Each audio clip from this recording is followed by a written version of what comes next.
When it comes to women and diabetes, it's a vast area. It's very difficult to cover the full topic in 1 hour or 50 minutes time.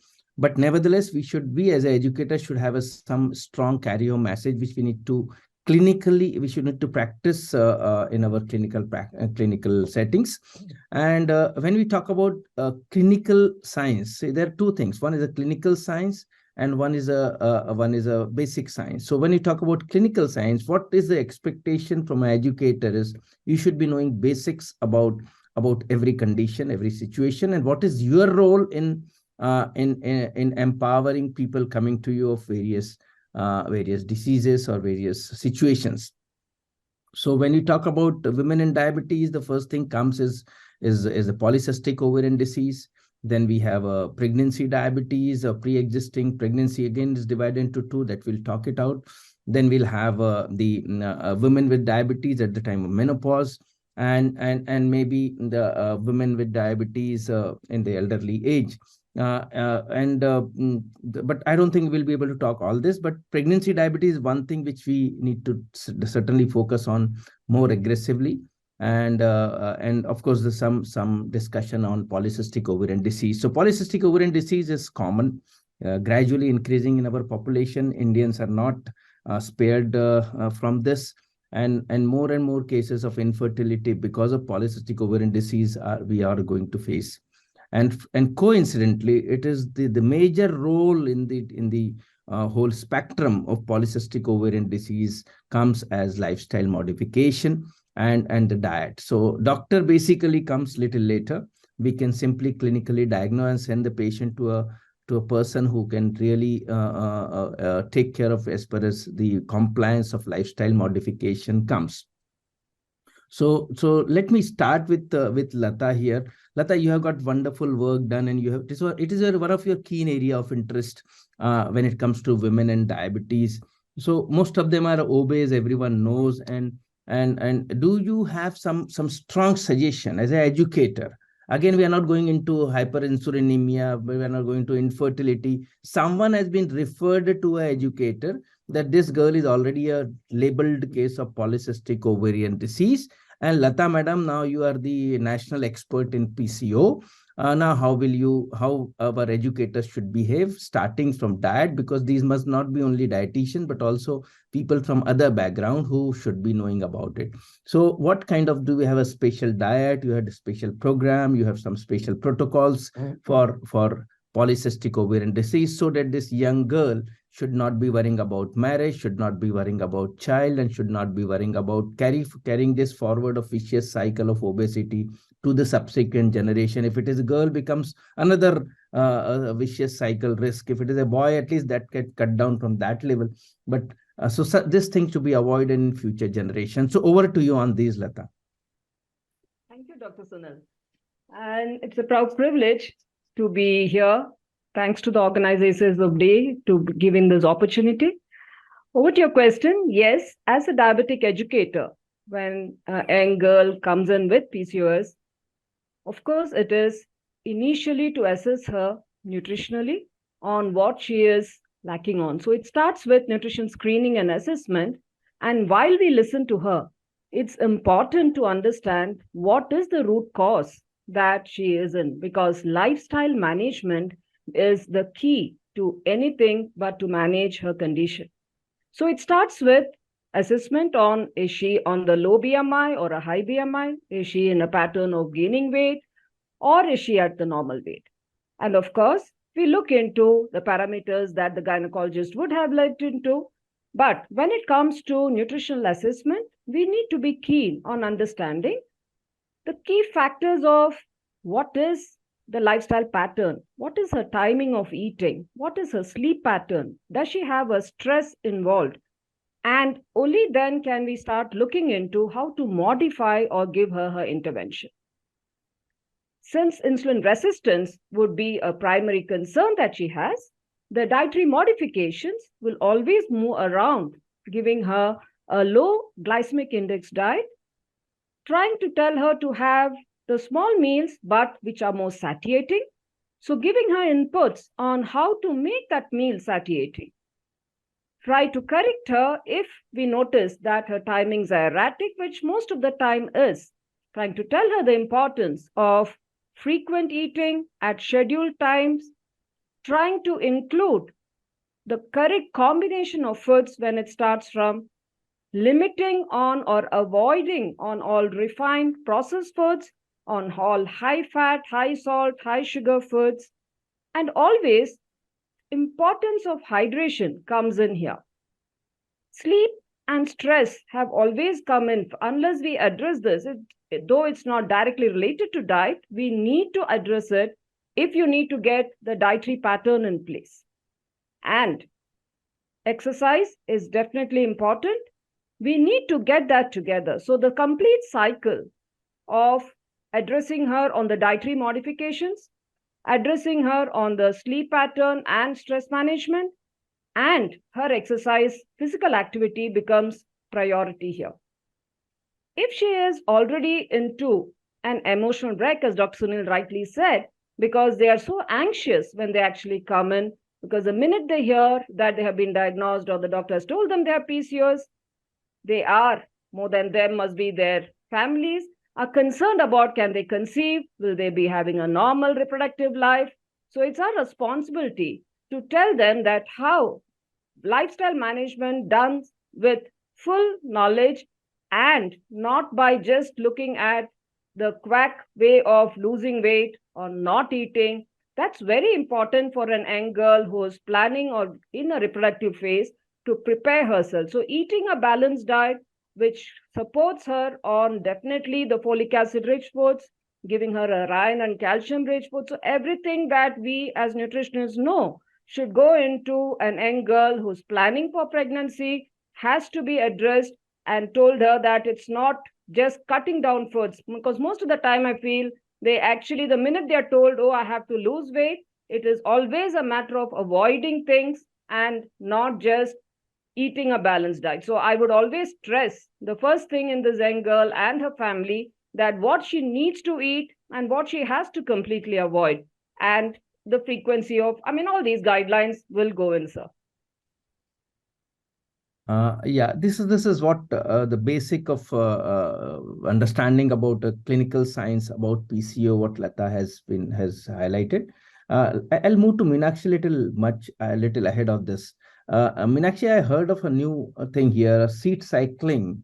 What this seed cycling in PCO is, and do we have any evidence on these lines that this works? And if it is a evidence, then what is the what's the success rate here we find? Yeah.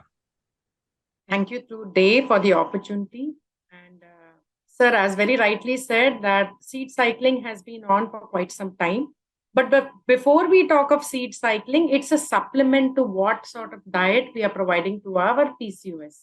So basically, we have evidence with reference to anti-inflammatory diet, which is nothing but a diet which includes, as Dr. Lata Shishi said, we have small meals, but we have to concentrate on low GI, low GL. So ADA talks about low GI, low DL. Apart from that, we also have this anti-inflammatory diet, which talks to us about plant-based protein, and in our total energy intake, about out of the 100% of total energy intake, 50% should come from carbs, more so complex carbs, 25% from protein, and 25% from healthy fats. Now, most importantly, plant-based fats. Now, when we talk of this anti-inflammatory diet, we are talking of foods like fish, legumes, which are lentil carbs, green tea. There is some evidence with reference to green tea, and most importantly, low-fat dairy. Apart from that, we also talk of restriction of chicken, red meat, added sugars, because there is evidence to tell us that there is a dip in weight by about 7%. See, that's what we expect. We know that PCOS is surrounded with insulin resistance.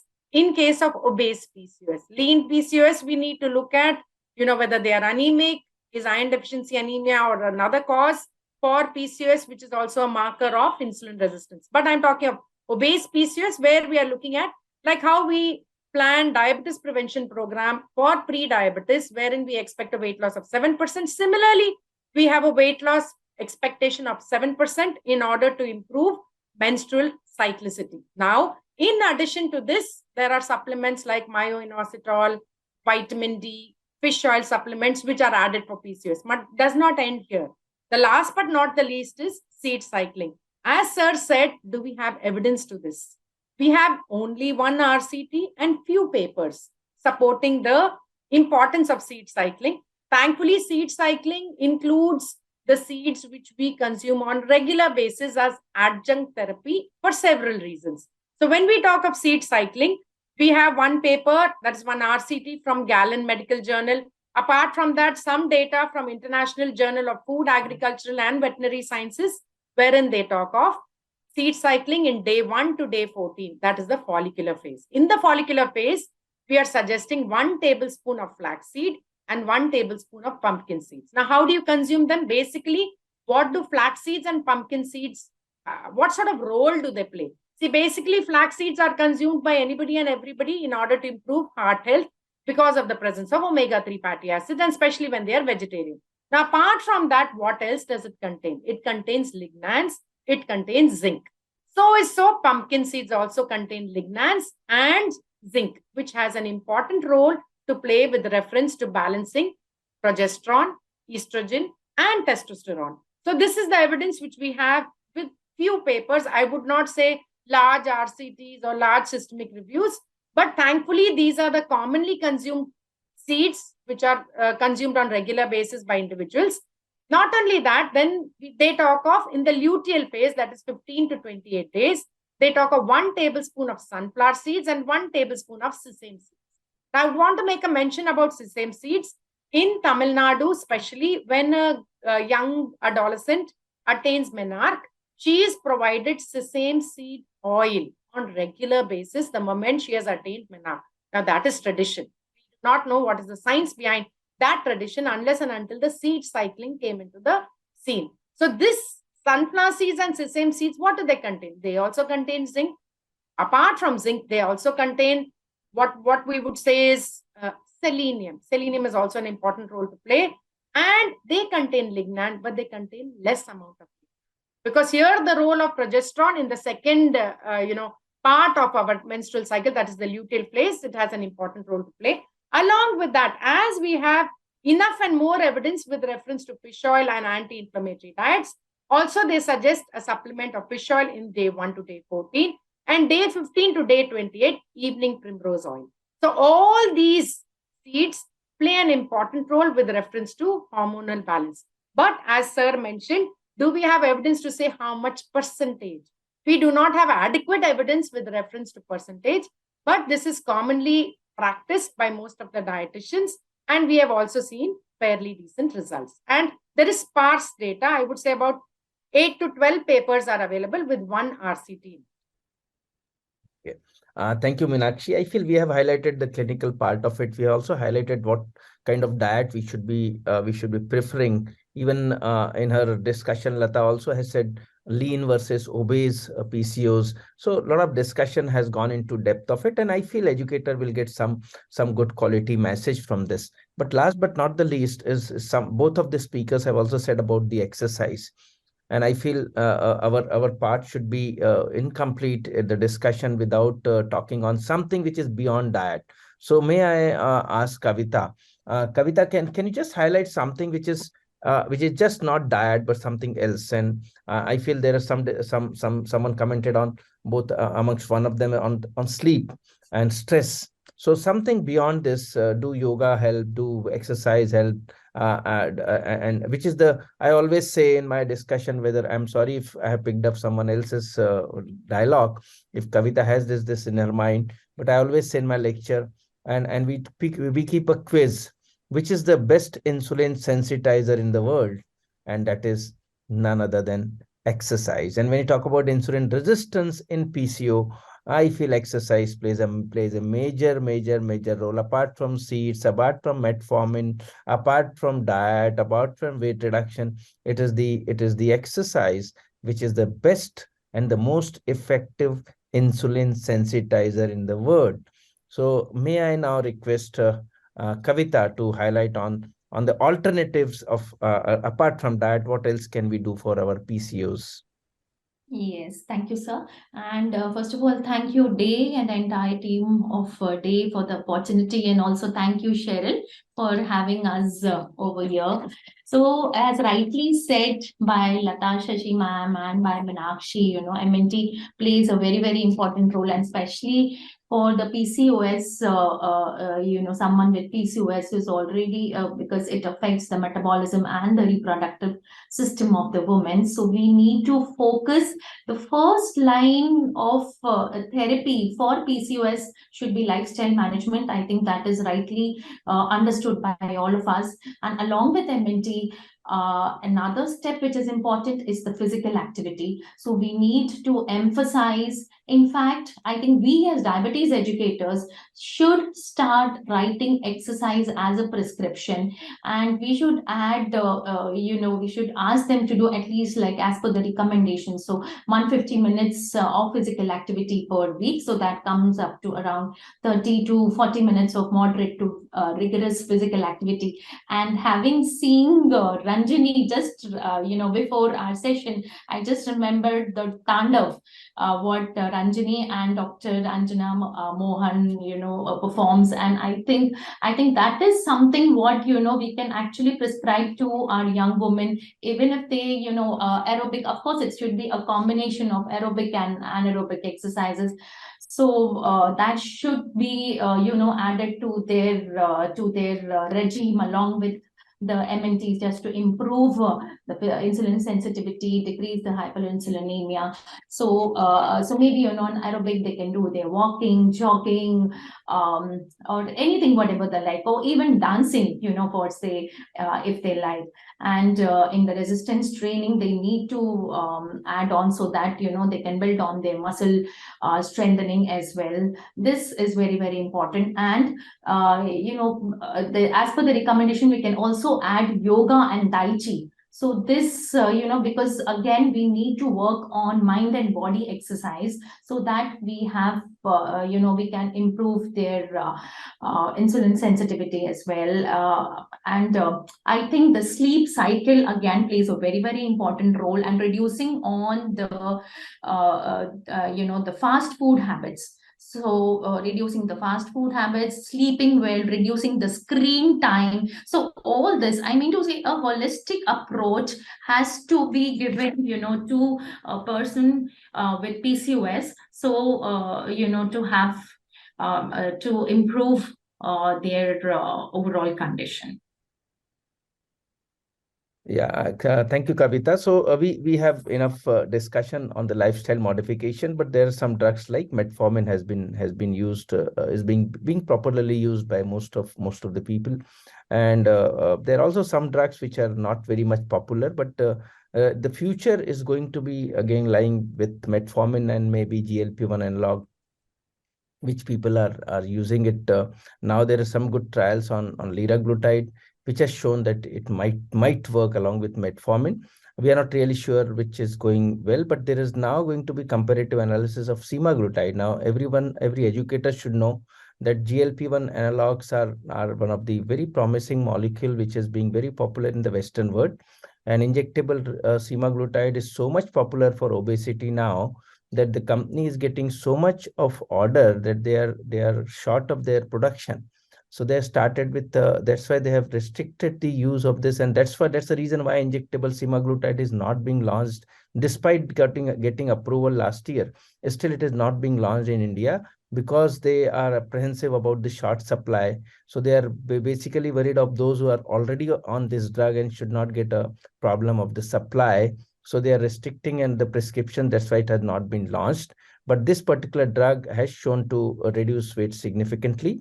And now injectable semaglutide is popular in Hollywood. And that's why in most of the US population is very much kind of mad of going for this molecule.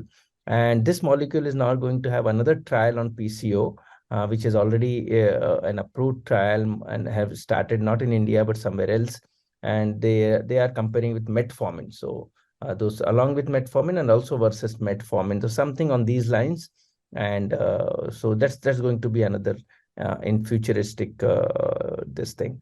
So let me now go to if anything is to be described or discussed which has not been covered, our panelist can just remind me for this, else we go for the pregnancy diabetes.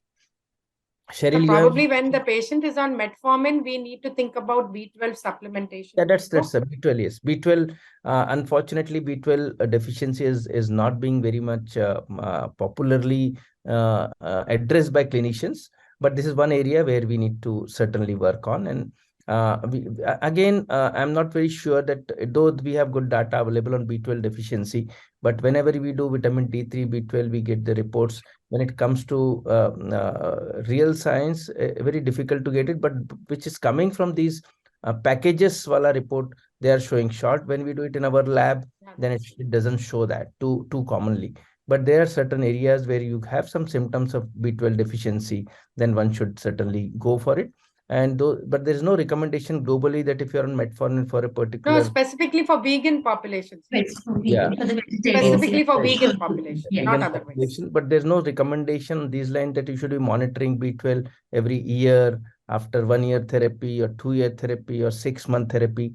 So we have to possibly have some good evidence on these lines that say this particular population, say vegetarian population, population, and then along with that, if there are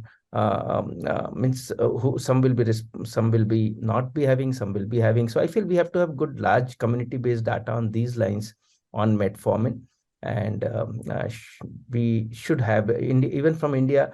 We have small studies of not very big cohort, so might be we need that. Anything else, Lata ma'am, or we go ahead with the pregnancy now? No, doctor, I think we have covered. Let me introduce the gestational and pre-gestational diabetes. So this is an area where educators are supposed to be very aggressively getting updated on. Now, when you talk about the pregnancy diabetes, it comes under one umbrella term, and that is called as HIP, which is hyperglycemia in pregnancy, which again gets subdivided into gestational diabetes and another category which is called as DIP, that is diabetes in pregnancy.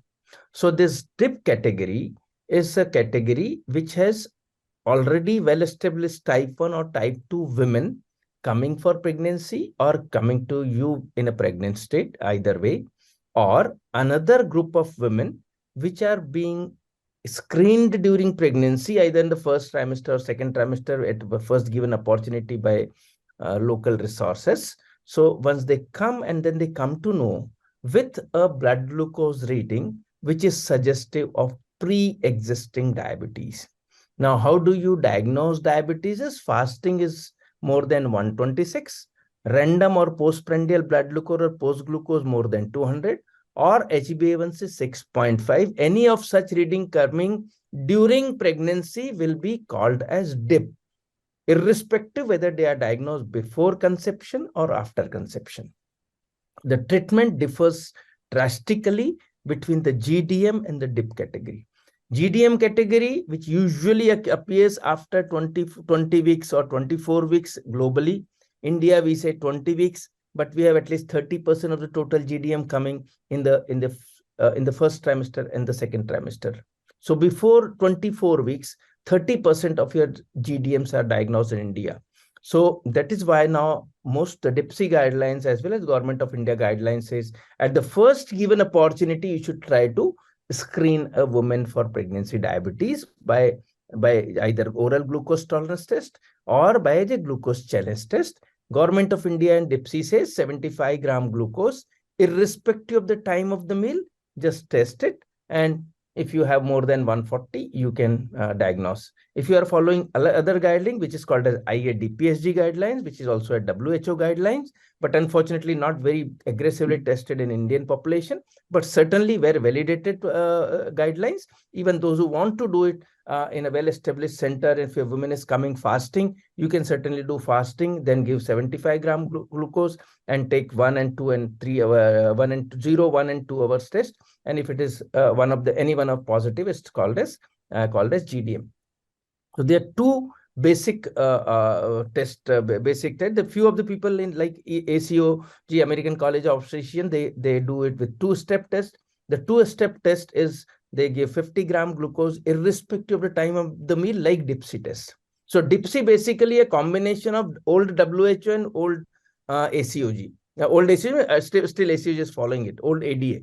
So what they do is they do two-step test. First step, you come non-fasting, give 50-gram glucose, 2-hour test, more than 140, diagnose. And when you go to WHO, that also is to say fasting, but fasting criteria are not very well discussed. So I'm not going to go in detail of the diagnostic criteria, which possibly is a area of a clinician. As an educator, the women will come to you either as a GDM or as a pregestational diabetes, a DIP. The approach in both of them will differ. 70 to 80% of GDM, which we traditionally call it as true GDM. I was delivering a talk here in Mumbai yesterday, and there was another term which was used by author is conventional GDM. Now there are a few more things coming. I feel even Lata, Shashi, and Meenakshi will be listening for the first time. There are different terminologies now are being used even in pregnancy diabetes. You have early GDM. You have that's called as eGDM. You have conventional GDM, that's called as cGDM. You have mild GDM, that can be called as mGDM, something like this. So mild GDM, 120 to 140, mild GDM, 140 plus GDM, pre-GDM we already discussed. Early GDM is, traditionally we say 24 weeks, anything before 24 weeks, not unlikely to be pre-existing diabetes. That means less than 200 random or post-meal, less than 126, more than 100, something which is a IGT, we call it an IGT in non-pregnant state. If it is coming before 24 weeks, we can call it as early GDM. Now, if you compare early GDM versus conventional GDM, you will find early GDM is the management strategy will match more towards the DIP category when it is being diagnosed early. That means someone diagnosed in the first trimester as GDM or early diagnosed GDM, which is not clinically overt diabetes or pre-existing diabetes, will be behaving as a pre-existing diabetes, and should be more of them will require insulin, more comorbidities in them. And that's why educators should first see at which weeks this lady was diagnosed. Once you do that, their strategy will change. You will be more aggressive. Someone diagnosed at the phase of organogenesis is still says just 6 weeks or 4 weeks of pregnancy. Everyone should know that first 8 weeks of pregnancy, the organogenesis is already over. Most of the organ by 8 to 10 weeks are already done. 6 to 8 weeks ideally, rarely some of the organs up to 10 weeks. So 6 to 8 weeks is a period of organogenesis. Any hyperglycemia, undetected pregnancy, unplanned pregnancy, uncontrolled hyperglycememia, irrational drugs which are not safe for pregnancy, contraindicated drugs like might be sulfonylureas, except glibenclamide, but any other one, then maybe glitazones or gliptins or gliflozins, or even sometimes some of the insulins, or even the statins or antihypertensive drugs. All of these drugs are contraindicated, and even that's why we say preconception counseling is an important thing which we need to focus on. So we will discuss today on these two aspects. One is those 70 to 80% patients who just don't need insulin and no pharmacotherapy is required. How will our educators will be able to advise them? And also the preconception counseling about the pre-existing diabetes when it comes to type 1 and type 2 diabetes. So let me again go back to Lata, Shashi ma'am. Madam, we have a medical nutrition therapy, which I told you 70 to 80% will respond well to this. Can you just highlight the basics of medical nutrition therapy so that we can go with other speaker in more detail on this? Right. So medical nutrition therapy, as we all understand, is the cornerstone in management of gestational diabetes. But what we need to always remember as diabetic educators is the pregnant mother coming to us is pregnant and already anxious that she needs to eat for her baby. That is the common notion that they're going to come with. So as an educator, it is our responsibility primarily to first convince the mother that it's important to manage her blood sugars and also eat appropriately for the fetal growth. So these two have to go in together. Most of the time you would realize mothers, when they are told that they are already having increased sugars, they end up avoiding foods or trying to do all the so-called herd remedies about reducing their sugars. They would come and say, ma'am, I will eat methi, or do you want me to eat something else, which will just reduce the sugars. So the counseling, I always feel, should start from convincing the mother that it's necessary for a strict glycemic control along with eating appropriately for the fetal growth. So the three major points always to remember is the timing of eating a meal, the quantity that is eaten at each meal, because the glycemic load matters, the quality of the meal in respect of what stage of gestation she is, and fourthly, the physical activity which should go hand in hand with this. The medical nutrition therapy would be a low glycemic load diet or glycemic index diet, adequate proteins, which is mandatory to come at every meal that she is taking in. So when we talk of small frequent meals, we're talking of the three major meals with 2 or 3 snacks in between. Fruits always as whole fruits coming in as a snack and combined with a protein source would help in those spikes that there's noticed. Stress on the importance of quantity of fruit that needs to be taken and when it should be taken. The protein source and the fiber source, as we have all heard even in our earlier diabetic educator conferences, the order of eating has shown remarkable increase in managing the postprandial glucose. So advise on starting the lunch or dinner with a salad with a protein meal so that you have that. Then move on to your complex carbs, either in the form of whole grains. Whole grains can be 1 or 2, a combination. Include a protein source, veg or non-veg. But when it comes to a vegetarian protein like dal, very important that it cannot exceed and should be 1/3 of the cereal. So it's just that quantity and not double the dal. Everyone has this notion still that dal is protein, so they can take more. Vegetables, the importance of both green leafy vegetables and other vegetables, as in pregnancy, we need to meet the requirement of calcium, iron, and folates that needs to come in. Stress on the importance of including both, and the dairy products, which can be as curd, but definitely the low-fat dairy, which is definitely toned or double-toned milk products. Snack options, definitely the evening snack is really important. Try to look at convincing and taking in options which are the complex carbs, whole grain snacks, which is the most beneficial. Bedtime snack also needs to be stressed down. So in a nutshell, it's low glycemic load diet with adequate protein, especially meeting the protein requirement of pregnancy, and the quality of the diet needs to be taken care of. Walking as a physical activity, initially just to start with post-meal walking, splitting it up and walking is more than enough if they can get on to, and then moving on. So the first session should always be in convincing the woman, the mother, that it's possible to manage her glycemic control with these changes and hence also support the baby growth.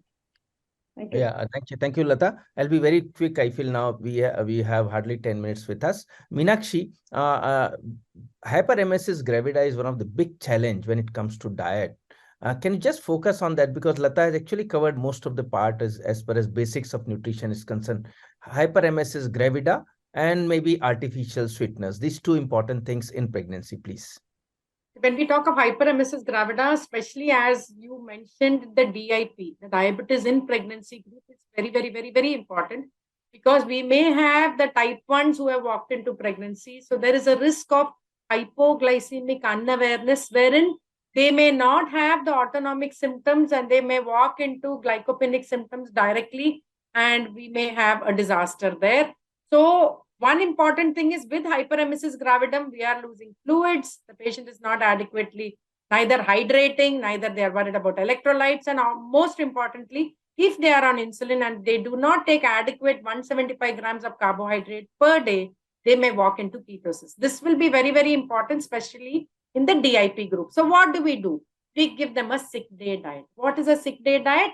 At least, you split this 175 grams of carbohydrate in 6 different splits. Either you give it as a buttermilk or a soup or a citrus fruit juice without added sugar, or a rice porridge or a vegetable soup, wherein you are going to meet your minimum carbohydrate, electrolytes, and hydration status is maintained in order to prevent your DIP to walking into ketosis. That is one important thing. Suppose the patient is not able to take any of these, then we talk of oral nutrition supplements, which are glycemic friendly supplements, which can be given in about 25 grams per feed in order to meet the 175 grams of carbohydrate. That is for the hyperemesis gravidum, because remember, hydration is the key, electrolytes, and third most important is the minimum 175 grams of carbohydrate to prevent starvation and nutritional ketosis.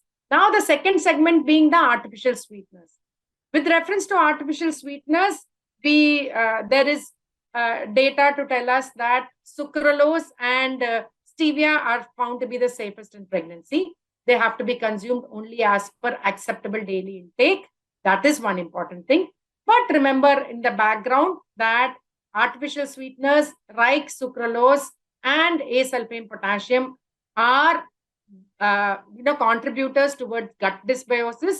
And whenever there is gut dysbiosis, we do expect poor glycemic control. Another important thing is saccharin crosses the placenta. So it's a very, very, very big no. The third important thing is asulfame potassium and polyols, or the sugar alcohols. There is inadequate data to be used in pregnancy. The last but not the least is when it comes to aspartame, it should not be used in those with phenylketonuria. So that is another risk factor. If they are having phenylketonuria, they are not supposed to use aspartame and phenylalanine. So with reference to artificial sweeteners, ADA does make a mention that we can take it as per our acceptable daily intake. But recently, we've had some controversial, I would say, information on non-nutritive sweeteners like sucralose and asulfame potassium causing cerebrovascular disease and strokes. But later on, we also had some data coming from JEFCA saying that it can be consumed in moderation. So I would say if our GDM mother can be away from artificial sweeteners, nothing like it, if she still wants to insist to continue, then the safest bet would be sucralose or stevia within the acceptable daily intake. Thank you, Meenakshi. Kavita, I'll without formality, can you just summarize and give a carry-home message? First trimester, second trimester, third trimester. We don't classify now DIP versus GDM. First trimester, someone coming with pregnancy. Second trimester, third trimester, and obese, non-obese, calorie moderation, and the summary of everything what Lata and Meenakshi said, maybe in another 1 or 1.5 minutes, if you can manage. Okay. So yes, for the first trimester, usually we do not increase any calories if the patient is in normal weight. We increase the calories only if she is underweight. And again, pregnancy is not a condition where we can put them on a calorie restricted diet. So for first trimester, and for the second trimester, we usually increase the energy by 350 kilocalories, and the protein is somewhere around 10 grams per day in the second trimester. And for the third trimester, we increase the proteins to 22 grams of protein per day. So again, that is very challenging, and especially when the patient, if it's a vegan, if she's following a vegan diet. So here we need to make sure, we need to emphasize on the quantity and the quality of the carbohydrates, as very rightly said by Lata Shashi ma'am, that we have to emphasize on low glycemic index food, low glycemic load food, so that they do not land up into hyperglycemia. And more so when our our targets are so tight, when we need to reach to the target of fasting 90 and postprandial 120, it is very challenging for us as a dietitian, and of course as a physician, it's very challenging to reach to their targets.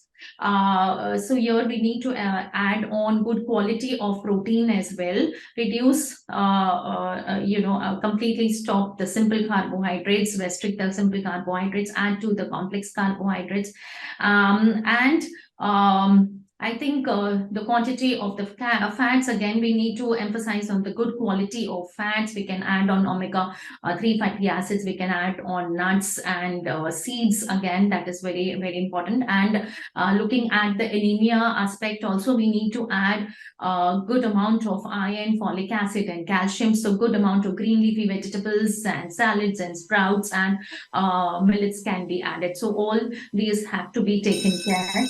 And one thing I just want to add, as we all know that GDM mothers are likely to develop diabetes in 5 to 15 years after delivery, we also should, as a diabetes educator, I think we should also ask them to do their blood sugars after, like, the postpartum. I've just landed up because the moment I heard that the sound. So postpartum also we should ask them to do their blood sugars on the 6th day, on the 6th week, the 6th month, and then annually they should do their OGTT. They can do their A1C the 6th month and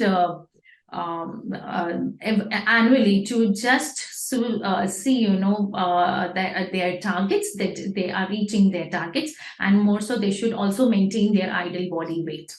That's very, very important. Thank you, Kavita. And monitoring is very, very important. You just said about monitoring of 90 and 120. So postprandial, when we say it is post-breakfast, post-lunch, as well as post-dinner, all of them should be monitored. Insulin remains the drug of choice. Metformin, if patient doesn't want to take insulin. There's some carry-on message about pregnancy diabetes. The last but not the least, the last 2 minutes or so, Cheryl, it'll just wind up about the lactation. So very brief, Lata ma'am, and maybe 30-40 seconds. The basics about the lactation and how do you avoid weight gain and have a good quality meal even to the baby? In lactation, yes, the primary thing always is hydration. So counsel the mother on the importance of hydrating herself well for good breast milk formation. So unless the baby suckles well, more suckling, more milk, so for which hydration becomes important. Important also, as Dr. Kavita rightly said, that they cannot just let low their guard of saying, okay, now I've delivered, I don't need to look into my sugar food. No, they need to check on the valves. So still 6 weeks, they need to be careful, slowly introduce back the foods that they were not taking.